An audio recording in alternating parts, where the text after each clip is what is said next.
L'idée commune à ces exercices est de faire travailler les élèves autour des motifs issus des contes afin qu'ils puissent les identifier, se familiariser avec la dimension symbolique et enfin qu'ils se les approprient pour être capables de les réutiliser.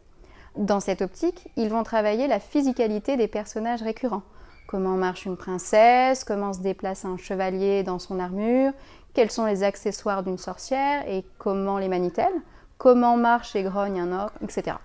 Ils vont également recréer physiquement des espaces en étant invités à figurer une forêt enchantée ou une île au trésor.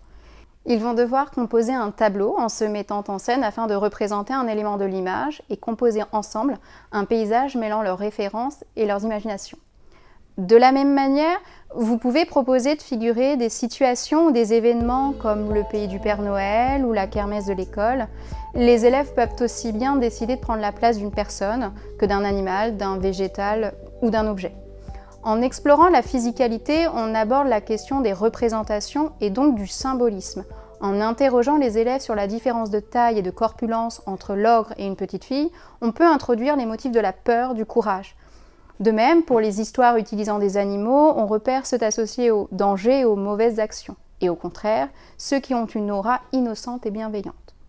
On utilise encore le travail dans l'espace pour la maîtrise du schéma narratif. Après avoir identifié avec eux les différentes phases du récit, on leur demande de les représenter sous la forme de tableaux qui vont ensuite s'enchaîner. Ce processus permet aux élèves d'éprouver la construction narrative physiquement et ainsi d'activer la mémoire du corps. Ils peuvent jouer avec la construction, la déconstruction et la reconstruction de l'enchaînement des étapes du récit avec le principe du carrousel.